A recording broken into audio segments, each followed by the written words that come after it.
नमस्कार दोस्तों, मैं आपका ज्योतिष मित्र अश्वनी कुमार एस्ट्रो ब्लूप्रिंट से आज पुनः आपके सामने उपस्थित हुआ हूँ एक नए विषय पर चर्चा करने के लिए। अभी तक साथियों जो मेरा प्रयास रहा है वो थोड़े गूढ़ गंभीर विषय भी रहे, लेकिन साथ में मुझे ये भी लगा कि हमारे ऐसे ही जो साधारण लोग होते हैं, जो साधारण जनजीवन से ज्योतिष को देखना और समझना शुरू करते हैं, उनके लिए बेसिक बुनियादी बातें जो हैं वो ज़्यादा महत्वपूर्ण हो जाती हैं। तो इसी श्रृंखला को आज शुरू करते हुए हम लोग सबसे पहले ये जानेंगे कि कुंडली और कुंडली में क्या होता है, उसे किस तरह से देखा जाता है। तो एक ये नई शुरुआत है, आशा है कि आप लोग इसे पसंद करेंगे, अपना सहयोग देंगे, अपना प्रेम ऐसे ही बनाए रखेंगे। साथियों मैं ये कहना चाहता था कि जैसे हम लोग ज्योतिष की बात करते हैं तो ज्योतिष में एक चीज़ सबको पता है, वो है कुंडली, जन्म कुंडली। जन्म कुंडली साथियों जो है वो जिस समय जन्म हुआ है उस समय आकाशीय पिंडों की क्या स्थिति है ये जन्म कुंडली दर्शाती है। मूल बातें मैं पहले ही बता चुका हूँ कि हमारे यहाँ कहा गया है कि यत पिंडे तथा ब्रह्मांडे, कि जैसा हमारे अंदर है वैसे ही संपूर्ण ब्रह्मांड में है। एक थ्योरी। दूसरी थ्योरी कर्म की है कि जो भी हम कर्म करके आए हैं उसका एक निश्चित अवधि के बाद हमें फल मिलता है। जरूरी नहीं है कि हरी शर्ट पहन के हमने कर्म किया तो हरी शर्ट पहने हुए ही हमें फल मिले, अर्थात जिस जीवन में हमने कर्म किया उसी जीवन में फल मिले, वो फल अगले जीवन में भी कैरी फॉरवर्ड होता है। इन सबको समझना थोड़ा मुश्किल काम है, लेकिन हमारे महान ऋषियों ने, देवज्ञों ने कुछ ज्ञान की ऐसी बातें, ऐसी अमृत बूंदें हम लोगों पे गिराई जिससे हम लोग ये जान सके कि हम ज्योतिष की महीन बातों को किस तरह से समझें, ताकि 3 प्रश्न जो मूल प्रश्न हैं उनका समाधान मिल सके। क्या होता है, कब होता है और कितना होता है। यानी कि किसी भी भाव से अगर हमें ये पता चलता है कि ये घटना होनी है या नहीं होनी है। दूसरा, ये घटना कब होनी है और इस घटना में कितना फल हमें प्राप्त होगा। ये 3 बातें जो है हर आदमी अपने जीवन के बारे में, आने वाले समय के बारे में जानना चाहता है। तो साथियों मैं सबसे पहले बताना चाहूँगा कि कुंडली जो हमारी बनती है उसमें 3 चीज़ें मुख्य होती हैं। एक भाव, जिन्हें हम घर या हाउस भी कहते हैं। दूसरी राशियां और तीसरे ग्रह। इन तीनों के सम्मिश्रण से कोई भी देवज्ञ या ज्योतिषाचार्य जो होता है, ज्योतिषाचार्य जो है, वो आने वाले समय की प्रेरणा को समझते हुए उसको परिभाषित करता है। आज हम इसी बात को अभी आगे करेंगे। तो सबसे पहले मैं आपको कुंडली दिखाना चाहता हूं कि कुंडली क्या है और उसके 12 भाव किस तरह से होते हैं। यहां साथियों आप लोग ये कुंडली देख पा रहे हैं। ये एक साधारणता जो कुंडली बनी हुई है ये हमारे 12 भावों को समेटे हुए है। ये 12 भाव हैं क्या हमारे? एक्चुअली हमारे जीवन के जितने भी एस्पेक्ट्स हैं, जितने भी पहलू हैं, जितने भी डोमेन हैं, उन सबको समाहित किया गया है इन 12 भावों में। तो हर भाव जो है वो किसी न किसी डोमेन, एस्पेक्ट्स या जीवन के पहलू को छूता हुआ है। अब हम ये देखेंगे कि जैसा आप देख पा रहे हैं कि इस कुंडली में ये वाला घर जो है इसमें लिखा है फर्स्ट हाउस, ये पहला भाव है। ये हमारा दूसरा भाव है। एंटी क्लॉकवाइज डायरेक्शन में हम चलेंगे। ये तीसरा भाव, चौथा, पांचवा, छठा, सातवां, आठवां, नवां, 10वां, 11वां, 12वां, इस तरह से ये 12 भाव हुए। अब है ये कि हर भाव के, जैसे मैंने आपको बताया कि डोमेन्स या सिग्निफिकेशंस बहुत सारे हैं। हमारी एक पुस्तक है जिसे हम कहते हैं उत्तर कालामृत। उसमें सभी भावों के जो सिग्निफिकेशंस हैं वो बताए गए हैं, बहुत सारे। मतलब गिनती में अगर एक एक भाव के अगर आप देखने जाएं तो 70-80 सिग्निफिकेशंस तक आपको देखने को मिलेंगे। लेकिन आज के इस वीडियो में मैं बहुत संक्षिप्त रूप में आप लोगों को यह बताऊंगा कि हर भाव से हम क्या समझते हैं। पहला भाव जो है, इसको हम तन भाव या तनु भाव कहते हैं। पहला भाव जो है ये आप हैं, स्वयं जीव, आपकी पर्सनालिटी, आपकी शारीरिक संरचना, रंग रूप किस तरह का है, करेक्टर किस तरह का है, मेंटेलिटी किस तरह की है, आप दिखते कैसे हैं, आपका व्यवहार कैसा है, ये सारी बातें जो हैं इस पहले भाव से पता चलती हैं। इस भाव को हिंदी में हम लग्न भी कहते हैं। और हरेक की कुंडली में ये जो 12 भाव हैं ये इसी तरह से ही स्थित और स्थापित होंगे। किसी की भी आप कुंडली ले लीजिए, उसमें ये पहला घर ही होगा और ये लगन ही कहलाएगा। अब दूसरा भाव आता है, इसे हम धन भाव भी कहते हैं, क्योंकि ये भाव जो होता है ये हमारी एक्यूमुलेटेड वेल्थ या संग्रहित धन का भी होता है। ये भाव हमारे भोजन का भी होता है, ये भाव हमारी वाणी का भी होता है। इस भाव से हम अपनी ज्वेलरी, गोल्ड, ये सब भी हम देखते हैं। इस भाव से हमें यह भी पता चलता है कि हमारी वाणी किस तरह की होगी। क्या हम मृदु भाषा में बोलेंगे, क्या हम मृदु भाषा में बोलेंगे, या हमारी वाणी में कड़वाहट होगी, हमारी वाणी में अग्रेशन होगा। ये बात जो होती है वो हमें दूसरे भाव से पता चलती है। एक बहुत महत्वपूर्ण बात है, बच्चा जब स्कूल जाने से पहले मां की गोदी में खेलता हुआ अपने परिवार से जो संस्कार प्राप्त करता है, जो एजुकेशन प्राप्त करता है, वो इसी दूसरे भाव से देखते हैं। अब हम चलते हैं तीसरे भाव पे। तीसरा भाव जो है इसे पराक्रम भाव भी कहते हैं।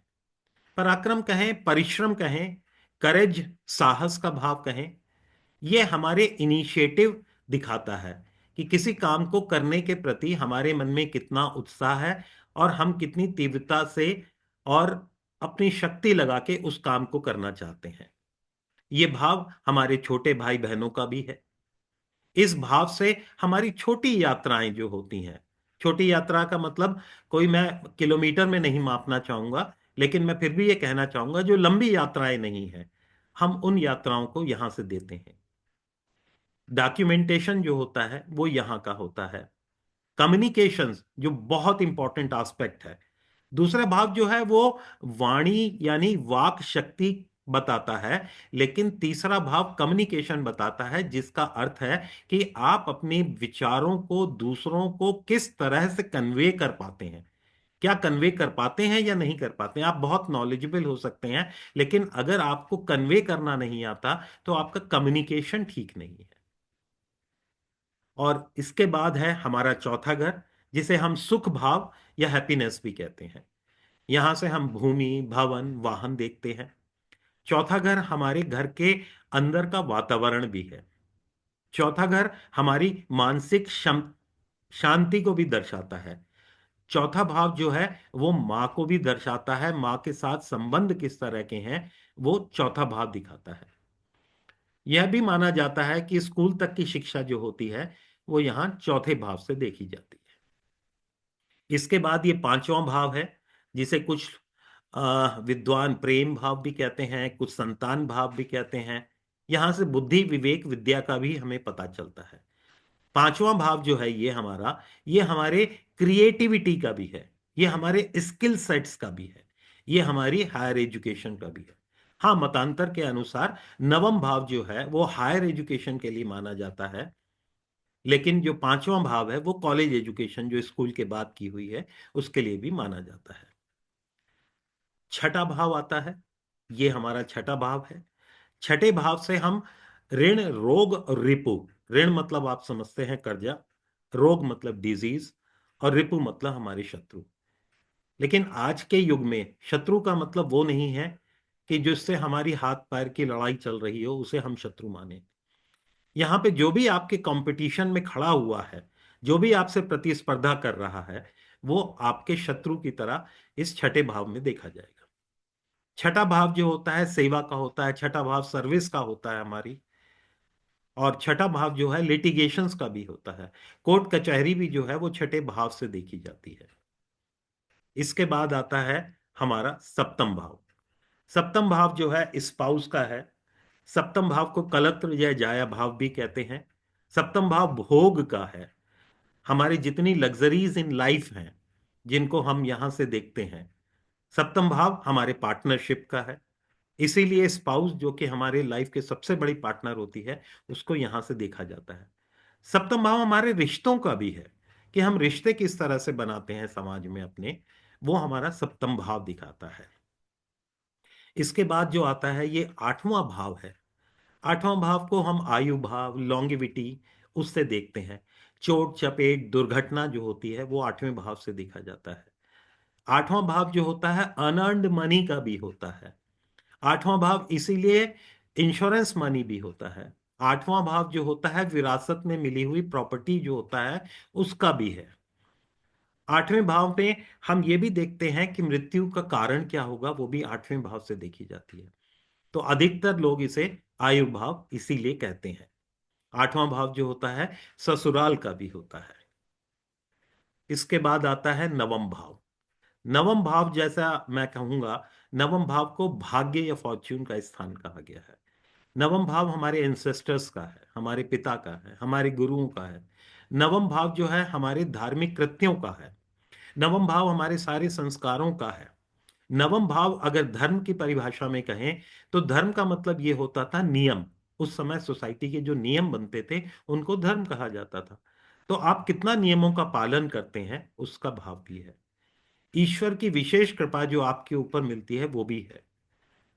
नवें भाव से हम लंबी यात्रा भी देखते हैं। किसी समय प्राचीन काल में जो धार्मिक यात्राएं होती थी वो लंबी होती थी, पैदल होती थी।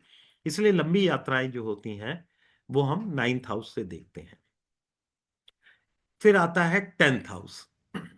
भाग्य से आगे चलता है हमारा कर्म। जिंदगी में जितने भी कर्म हम करते हैं संपूर्ण हमारे कर्म क्षेत्र जो है वो टेंथ हाउस से देखा जाता है। लोग इसे प्रोफेशन का हाउस भी कहते हैं, क्योंकि हम अपनी जिंदगी का जितना समय है 40% जो है वो प्रोफेशन में हमारा निकलता है। तो हमारे कर्म का जो ये भाव है, इसमें हम सिर्फ प्रोफेशन ही नहीं देखते बल्कि ये भी देखते हैं मान सम्मान स्टेटस जो होता है वो भी देखा जाता है। यहां से हम एक और चीज देखेंगे, बल्कि मैं ये कहूंगा कि कर्म के प्रति आपका रुझान कैसा है, आपका एप्टीट्यूड कैसा है, आपका एटीट्यूड टुवर्ड्स कर्म कैसा है। जैसे सातवां भाव जो है वो हमारे बिजनेस का था, छठा भाव हमारे सर्विस का है। लेकिन आप सर्विस करेंगे किस तरह से, क्या उत्साहित होके करेंगे, लग के करेंगे, कमिटेड होके करेंगे, विद डिसिप्लिन करेंगे, ये सारी चीजें जो होती हैं आपके एप्टीट्यूड और आपका जो एटीट्यूड टुवर्ड्स द कर्म है वो हमारा टेंथ हाउस दिखाता है। इसके बाद हम आगे चलें तो फिर आता है ये लाभ भाव। वैसे ऋषि पराशर जी ने इसे जो कहा है वो लोभ का भाव कहा है, पर दोस्तों ये कलयुग है। कलयुग तक आते आते लोभ में से ओ की मात्रा हट गई और ये लाभ का भाव रह गया। ये हमारी इच्छा पूर्ति का भाव है। यहां से हम अपना सोशल सर्किल भी देखते हैं। 11वें भाव से हम बड़ा भाई भी देखते हैं। 11वें भाव से हम जितने कर्म कर चुके हैं उनका फल जो हमें मिलता है वो भी 11वें भाव से देखा जाता है। तो आपका सोशल सर्किल कैसा है, आपके मित्र लोग किस तरह के हैं, आपके बड़े भाई किस तरह के हैं, आपकी इच्छा पूर्ति किस तरह की है, आपके ये कर्म से कितना लाभ आपको प्राप्त होगा, ये सब जो है वो हम 11वें भाव से देखते हैं। जब ये हमारे भाग्य कर्म ये सब पूरे हो गए तो अंत में हम यहां पहुंचते हैं जिसे व्यय भाव कहा गया है। व्यय भाव जो है ये बेसिकली ये आपका लगन था, लगन का ये व्यय भाव है।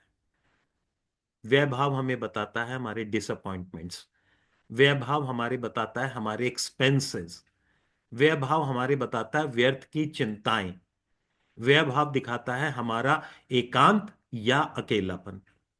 हॉस्पिटल में जब एडमिट होते हैं तब भी हम अकेले होते हैं, तो हॉस्पिटल भी यहीं से देखते हैं। जेल के या कारागार में अगर कोई व्यक्ति बंद है तो वो भी यहीं से देखा जाता है। तो ये भाव हमारे मोक्ष का भी है कि जब हम अपनी यात्रा यहां से जो जन्म हुआ वो यहां पे सारे भावों से करते हुए जब हम अंत में पहुंचे तो यहां पे हमारे मुक्ति का भाव भी है। तो ये मोक्ष का भाव है, ये हमारे मुक्ति का भाव भी है। तो साथियों, ये इस बात को बताने का कि हम इन 12 भावों में क्या क्या समेटे हुए हैं, पर सारी चीजें तो मैं इसमें नहीं समेट पाया, लेकिन एक संक्षिप्त रूप में आप लोगों को यह जरूर बता सका कि हम अपने कुंडली में अगर कोई चीज देखें, जैसे मुझे विवाह के बारे में पता करना है तो मुझे पता है कि मेरे को 7वें भाव में जाना पड़ेगा। फिर आने वाले वीडियो में चरणों में हम ये बताएंगे कि वहां पे कौन सी राशि है, कौन से ग्रह बैठे हुए हैं, इसके अनुसार फिर वहां का फलित होगा।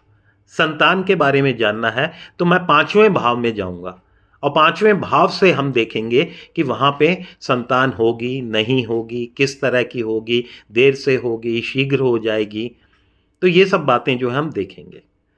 एक और बात यहाँ पे, मैं एक कंसेप्ट हम बाद में चर्चा करेंगे, लेकिन मैं उसका थोड़ा सा आप लोगों को एक रोशनी और दिशा दिखाना चाहता हूँ। जैसे जो चौथा भाव है वो माँ का भाव है, लेकिन मैंने बताया तीसरा भाव छोटे भाई बहनों का होता है। तो चौथे से अगर आप तीसरा गिनेंगे तो चौथा पहला, पांचवा दूसरा, छठा तीसरा। तो माँ के जो छोटे भाई बहन हो गए यानी मामा मौसी जो हैं, वो हम छठे भाव से भी देखेंगे। इसीलिए ये कहते हैं कि मामा जब भात देते हैं तो मामा कर्जा उतारते हैं, क्योंकि छठा भाव हमारे कर्जे का भी होता है। तो साथियों, आशा करता हूं कि आज आपको मेरा ये छोटा सा प्रयास जो है वो अच्छा लगा होगा, और अगर आपको अच्छा लगा हो तो मेरी प्रेरणा के स्रोत बनने के लिए आप इस चैनल को सब्सक्राइब करें, लाइक करें, शेयर करें। पुनः एक बार धन्यवाद। आपका अपना मित्र अश्वनी कुमार, एस्ट्रो ब्लूप्रिंट से।